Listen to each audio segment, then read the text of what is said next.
انسان کا ہاتھ جتنا سچ بولتا ہے اتنا انسان کی زبان بھی نہیں بولتی، لیکن افسوس تو یہ ہے کہ اس زمین کی سب سے قدیمی زبان جو کسی حرف یا لفظ کی محتاج نہیں، بعض انسان اس کو پڑھنا نہیں جانتے تو بعض اس کے حقائق سے ناواقف ہیں۔ تو آج ہم آپ کو بتائیں گے کہ وہ زبان جو انسانوں سے پہلے سے زمین پہ قائم ہے، جس کے اثرات کبھی پتھروں پہ موجود ہیں تو کبھی درخت کے پتوں پہ، کبھی جانوروں کی کھالوں پہ تو کبھی انسانوں کے ہاتھوں پہ۔ اس زبان کو اسرانی زبان کہا جاتا ہے۔ اس کی خاص بات یہ ہے کہ یہ کسی بھی حرف لفظ کا سہارا نہیں لیتی، بلکہ اپنے مخصوص انداز سے، اپنے نشانات سے اپنی بات واضح کرنا چاہتی ہے۔ تو ویسے ہی نشانات ہاتھ کے مختلف جگہوں پر انسان کی طبیعت، مزاج اور زندگی کے بارے میں راز کو کھولتے ہیں۔ انسان کا انگوٹھا لمبا ہونا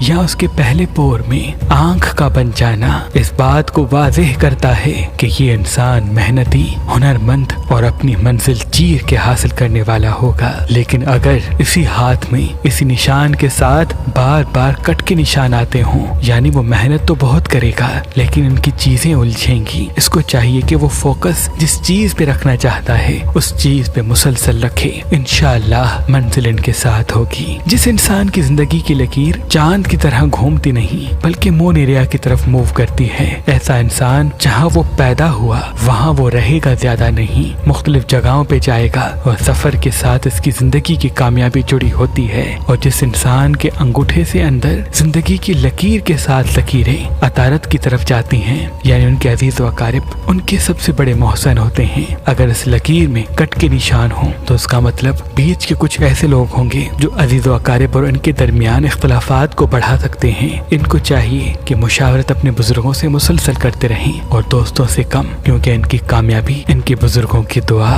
اور ان کے خاندان کے ساتھ سے جڑی ہے۔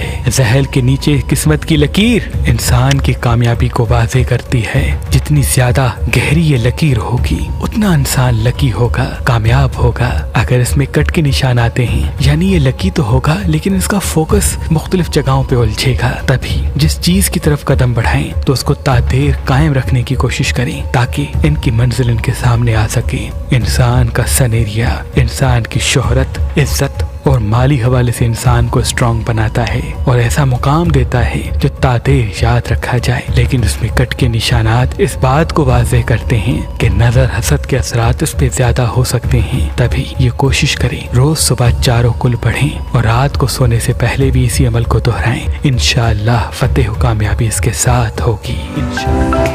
To watch more videos, please subscribe to our YouTube channel and click the bell icon.